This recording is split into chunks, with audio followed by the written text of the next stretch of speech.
గురుగారు కుంభరాశి వారికి క్రోధి నామ సంవత్సరంలో ఆదాయము, వ్యయము, రాజ్యపూజ్యం, అవమానం ఏ విధంగా ఉండబోతుంది? తప్పకుండా అమ్మ.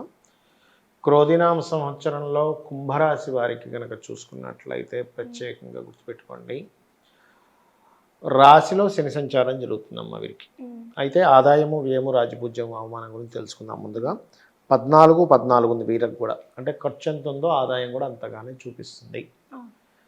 కాకపోతే రాజ్యపూజ్యం, అవమానం బాగుంది. అంటే రాజ్యపూజ్యం 6 ఉంటే అవమానం 1 ఉంది. అంటే మెచ్చుకునే వాళ్ళ సంఖ్య చాలా ఎక్కువగా ఉంది కాబట్టి వీళ్ళకి ఆ రూపంలో హ్యాపీనెస్ అనేటువంటిది వస్తుంది. అయితే ఈ ఖర్చు తగ్గించుకోవాలంటే ఏం చేయాలి కుంభరాశి వారు చూసుకున్నట్లయితే, ముఖ్యంగా ఖర్చు అనేటువంటిది వీళ్ళకి ఏ నెలలో ఎక్కువగా చూపిస్తుంది అంటే పర్టికులర్గా జూన్ నుంచి 4.5 months కాస్త ఎక్కువ ఖర్చు చూపిస్తుంది. ఎందుకంటే శని వక్రిస్తాడు ఆ టైంలో. అసలు సాధారణంగానే ఏళ్ళనాడు శని నడుస్తుంది, జన్మలో శని ఉన్నాడు, కొంత స్ట్రెస్ అనేటువంటిది ఉంటుంది. అయితే ఖర్చు తగ్గాలి అంటే ఎక్కువగా నువ్వులు దానంగా ఇవ్వాలి. నువ్వులు ఎంత దానంగా ఇస్తుంటే అంత ఖర్చు తగ్గుతుంది. దత్తాత్రేయుడు ఆరాధన ఎంత చేస్తూ ఉంటే అంత ఖర్చు తగ్గుతుంది. ఇక మిగతా అంశాలు చూస్తున్నట్లయితే రాశిలో శని సంచారం ఉన్నందుకు కొంచెం కొద్దిగా బ్యాక్ పెయిన్స్ రావడము, పెయిన్స్ అనేటువంటివి, వర్క్ స్ట్రెస్ అనేటువంటిది పెరుగుతూ ఉంటుంది. కాకపోతే జాబ్స్ కోసం ప్రయత్నం చేసేటువంటి వారికి కూడా చాలా బాగుందని చెప్పుకోవచ్చు. విదేశీ ధనయోగం ఉంది ఈ సంవత్సరం వీరికి. ఎందుకంటే రాహు 2వ స్థానంలో ఉన్నాడు కదా, అందుకని విదేశీ ధనయోగం ఉంది చెప్పాలంటే. కాకపోతే వీళ్ళు ఏదైనా బంగారు ఆభరణాలు కానీ వస్తువులు కానీ కొనుగోలు చేసేటప్పుడు కొంచెం జాగ్రత్తగా ఉండాలి. Banking sectors, teaching, revenue department ఇట్లాంటి వాటిల్లో ఏదైనా గవర్నమెంట్ జాబ్స్ కోసం ట్రై చేసేటువంటి వారికి కూడా యోగం ఉంది చెప్పాలంటే. అలాగే మరొక విషయం ఏంటంటే ఇక్కడ వీరికి ప్రత్యేకంగా వివాహ ప్రయత్నాలు చేస్తే కనుక చాలా బాగుంటుంది. ఎందుకంటే మే వరకు వివాహ ప్రయత్నాల్లో చాలా బాగుంది వీరికి. డబుల్ ట్రాన్సిట్ అంటారు. అంటే శని గురువులు ఇద్దరు కూడా 7వ స్థానాన్ని చూస్తున్నారు. కాబట్టి 7వ స్థానాన్ని చూస్తున్నందుకు మే వరకు చాలా బాగుంది. మరలా అక్టోబర్ నుంచి మళ్ళీ వీళ్ళకి వివాహ ప్రయత్నాలు చేస్తే కనుక చాలా బాగుంటుంది. అదేవిధంగా 8వ స్థానంలో కేతు ఉన్నందుకు పూర్వీకుల ఆస్తులకు సంబంధించిన విషయంలో గలాటాలు కావచ్చు, గొడవలు కావచ్చు, పేపర్స్ ఏవో మిస్ అయ్యాయని వీళ్ళ కుటుంబ సభ్యులే ఏదో మాయ చేసి మేము ఇంతకుముందు ఇది కొనుక్కున్నాం, ఇది మాది, ఇట్లాంటివి చేయడం ఇట్లాంటివి చూపిస్తుంది. కాబట్టి అటువంటివి రాకుండా ఉండాలంటే గణపతి ఆరాధన, వారాహి అమ్మవారి యొక్క అష్టోత్తరాలు చదువుకున్నట్లయితే ఆ యొక్క ఇబ్బంది అనేటువంటిది రాకుండా ఉంటుంది. గుర్తుపెట్టుకోండి. ఓకే, అది మెయిన్గా చూసుకోవాలి. అలాగే మరొక విషయం ఏంటంటే ఇక్కడ దీంతో పాటు పర్టికులర్గా ఈ యొక్క క్రోధినామ సంవత్సరంలో వీరికి ఉద్యోగ అవకాశాలు అయితే బ్రహ్మాండంగా ఉంటాయని చెప్పుకున్నాం మనము. అలాగే వ్యాపార అభివృద్ధి, వ్యాపారంలో లాభాలు కూడా కొంతవరకు ఉంటాయి వీరికి, అందులో ఎటువంటి సందేహం లేదు. కాకపోతే ఇక్కడ ఏంటంటే వ్యాపారం కంటే ఉద్యోగ సంబంధించిన విషయంలో కాస్త ఎక్కువగా కనిపిస్తుంది. ఇక వీరు చేయవలసిన దేవతారాధన విష్ణువు యొక్క ఆరాధన ఎక్కువగా చేయడము, శనివారాలు ముఖ్యంగా నువ్వులతో చేసిన ఉండలు, తెల్ల నువ్వులతో చేసిన ఉండలు పంచిపెట్టడము, నువ్వులు ఉండలు బెల్లం కలిపినటువంటిది, నువ్వులు దానంగా ఇవ్వడము, నూనె దగ్గరలో ఉండే ఆలయంలో ఏదైనా నూనెని దీపారాధన కోసం, ముఖ్యంగా శివాలయంలో కానీ కాలభైరవ ఆలయంలో కానీ దీపారాధనకి నూనె దానంగా ఇవ్వడం చేసినట్లయితే వీరికి అన్ని విధాలా బాగుంటుంది. కాకపోతే కొంచెం ఎక్కువ ఫ్యాట్ అయ్యేవారు కొంచెం వాళ్ళ ఆరోగ్య విషయంలో జాగ్రత్తగా ఉండాలి. గురుగారు, ఈ క్రోధినామ సంవత్సరంలో దేశవ్యాప్తంగా ఏ విధంగా ఉండబోతుందంటారు? తప్పకుండా అమ్మ. అయితే ఇది క్రోధినామ సంవత్సరం రాకముందు నుంచే ప్రారంభమైంది. మనం ఆల్రెడీ జనవరిలో కూడా ప్రిడిక్ట్ చేశాము.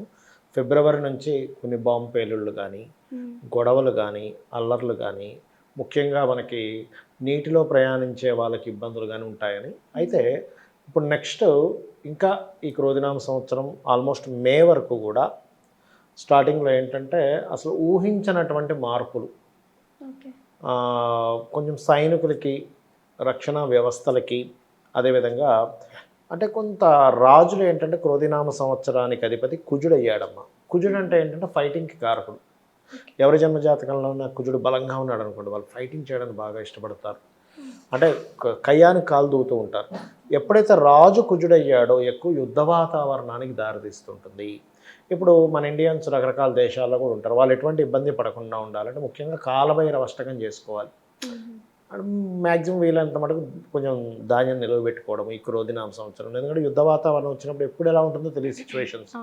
అందుకని కొంచెం ఇటువంటి జాగ్రత్తలు తీసుకోవాలి. అంటే ఫైటింగ్కి ఎక్కువగా ప్రాధాన్యత ఉంటూ ఉంటుంది, గొడవలకు ఎక్కువ ప్రాధాన్యత ఉంటూ ఉంటుంది. అంటే ఏదైనా సరే మత కల్లోలాలు, ఘర్షణలు మనం ఒకటి ఊహిస్తాం లాస్ట్ వరకు ఇలా జరుగుతుందేమో అని. ఇప్పుడు ఎలక్షన్స్ సంబంధించిన విషయంలో కూడా ఒకటి కంప్లీట్ ఇంక ఇది ఫిక్స్ అనుకున్నది కాస్త కంప్లీట్ రివర్స్ అయిపోతుంది. అటువంటి సిచ్యువేషన్స్ వస్తాయి క్రోధినామ సంవత్సరంలో. కాబట్టి ఒకటే, కుజుడు అధిపతి అయ్యాడు కాబట్టి సుబ్రహ్మణ్యేశ్వర స్వామిని ఆరాధించడం అందరూ, నరసింహస్వామిని ఆరాధించడము, వరాహమూర్తిని ఆరాధించడము, అదేవిధంగా కాలభైరవుని ఆరాధించడము, ఇవి పర్టికులర్గా సామాన్య ప్రజలకు ఎటువంటి ఇబ్బంది కలగకుండా ఉండేలా చేస్తుంది.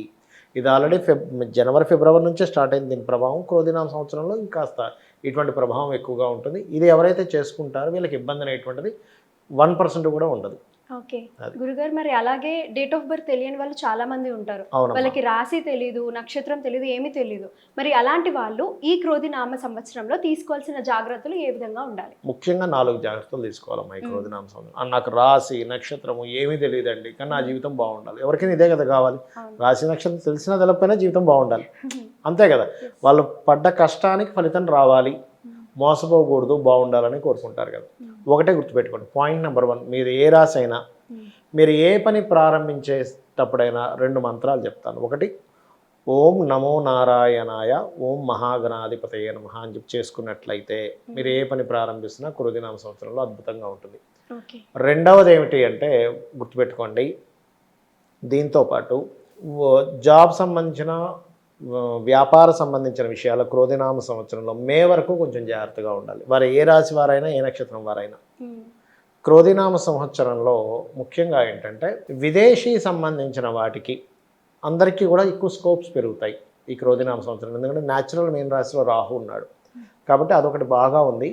అయితే విదేశాలకు వెళ్ళాలి అనేటువంటి ఇది కొంచెం యోగం ఉన్న ఈ క్రోధినామ సంవత్సరం మీన రాశిలో రాహు సంచరిస్తున్నాడు కాబట్టి తొందరగా అనుగ్రహిస్తుంది. అలాంటి వారు డైలీ 2 times హనుమాన్ చాలీసా చేసుకున్నట్లయితే తొందరగా యోగం అనేటువంటిది పడుతుంది. మంగళ బుధవారాలు అప్పులు జోలికి వెళ్ళొద్దు క్రోధినామ సంవత్సరంలో ఎవరైనా కానీ, ఎందుకంటే బుధరాశుల్లో కేతు ఉన్నాడు కాబట్టి. ఓకే, అదేవిధంగా ఈ క్రోధినామ సంవత్సరంలో ఉద్యోగ సంబంధించిన విషయాలు గురువారం రోజు తొందరగా ఫలితాన్ని ఇస్తాయి ఈ క్రోధినామ సంవత్సరంలో. ఈ జాగ్రత్తలు తీసుకుంటూ అందరికీ కూడా ఒకటే ఏంటంటే, ఇప్పుడు జన్మ నక్షత్రము రాశి తెలుస్తేనేమో నేను ఫలానా దేవతని ప్రార్థించాలి అని ఉంటుంది. కానీ మనకు శాస్త్రంలో ఏముందంటే సూర్య భగవానుల్లోనే అందరూ ఉంటారు. గణపతి అంటే ఆ సకల దేవతలు ఉంటారు, అమ్మవారు ఉంటుంది, ఈశ్వరుడు ఉంటాడు, విష్ణువు ఉంటారు, గంధర్వులు ఉంటారు, యక్షులు ఉంటారు, అప్సరసులు ఉంటారు, పితృదేవతలు ఉంటారని చెప్తుంది శాస్త్రం. అందుకని చక్కగా నీరు తీసుకొని సూర్యభగవాను చూస్తూ నీలో ఉన్న గణపతికి, నీలో ఉన్న సకల దేవతలకి, నీలో ఉన్నటువంటి గంధర్వులకి, నీలో ఉన్న సప్త ఋషులకి, విష్ణువుకి, శివుడికి అందరికీ సమర్పిస్తున్నానని నమస్కరించుకుంటే సకల దేవతల అనుగ్రహం లభిస్తుంది, జన్మ నక్షత్రం రాశి తెలియకపోయినా కూడా. మరి గురుగారు, ఈ రాశి ఫలాలు మాత్రమే చూసుకోవాలంటారా? ఇది కాకుండా పర్సనల్గా ఇంకేమైనా చూసుకోవాలంటారా? ఒకటేనమ్మా, ఈ రాశి ఫలాలు ఇవన్నీ కూడా ఏంటంటే మీకు బయటున్న వాతావరణం, బయటున్న మార్కెట్, బయటున్న సిచ్యువేషన్ లాంటిది. జన్మజాతకం అనేటువంటిది మనం చేసుకున్న కర్మ బట్టి వచ్చే రిజల్ట్ లాంటిది. అంటే మనం ఒక ఎగ్జామ్ రాసాం, ఆ ఎగ్జామ్ రిజల్ట్ అనేది ఒకటి ఉంటుంది కదా, అలా పాస్ట్ లైఫ్లో చేసిన కర్మ ఈ యొక్క జన్మలో ఎలా ఉందని చెప్పేది మన జన్మజాతకం. ఇందులో మీ లగ్నాన్ని బట్టి మీ స్ట్రెంత్ ఏంటి, మీ ధనాధిపతి బట్టి ఉన్న స్ట్రెంత్ని బట్టి మీకు ఏ రంగంలో డబ్బులు వస్తాయి, మీ 3rd హౌస్ని బట్టి మీ సిబ్లింగ్స్తో ఉండే కమ్యూనికేషన్స్, లేకపోతే మీరు ఎప్పుడు ప్రయత్నం చేస్తే బాగుంటుంది, మీ 4th హౌస్ని బట్టి మీరు ఏ డైరెక్షన్లో ఇల్లు కొనుక్కుంటే బాగుంటుంది, మీరు ఎప్పుడు ఇల్లు కొనుక్కుంటే బాగుంటుంది, మీరు ఎలాంటి వాహనం కొనుక్కుంటే బాగుంటుంది, ఎప్పుడు వాహనం కొనుక్కుంటారు, ఎప్పుడు వాహనం కొనుక్కోకూడదు. అలాగే మీ 5th హౌస్ని బట్టి మీ సంతానం గురించి, మీ 6th హౌస్ని బట్టి మీ డైలీ లైఫ్లో ఎందుకు ఇబ్బంది పడుతున్నారు, ఇబ్బంది పడకుండా ఉండాలంటే ఏం చేయాలి, మీరు ఏ ఉపాసన చేయాలి.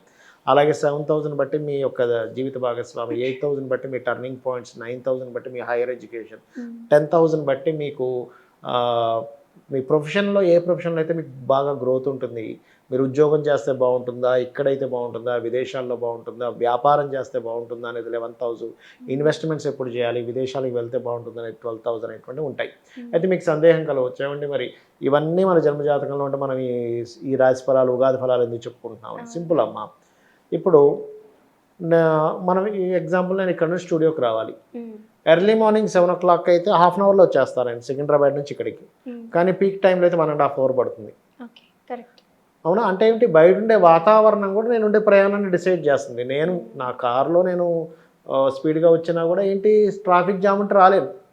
అది ఎలాగో ఒక ప్రోడక్ట్ అమ్ముడుపోవాలంటే బయట ఉన్న మార్కెట్ కూడా దానికి ఉంటే ఎలా అయితే అమ్ముడుపోతుందో మనం తీసుకునే నిర్ణయాలు బయట ఉండే పరిస్థితులు అనేవి కలిసి ఉంటాయి.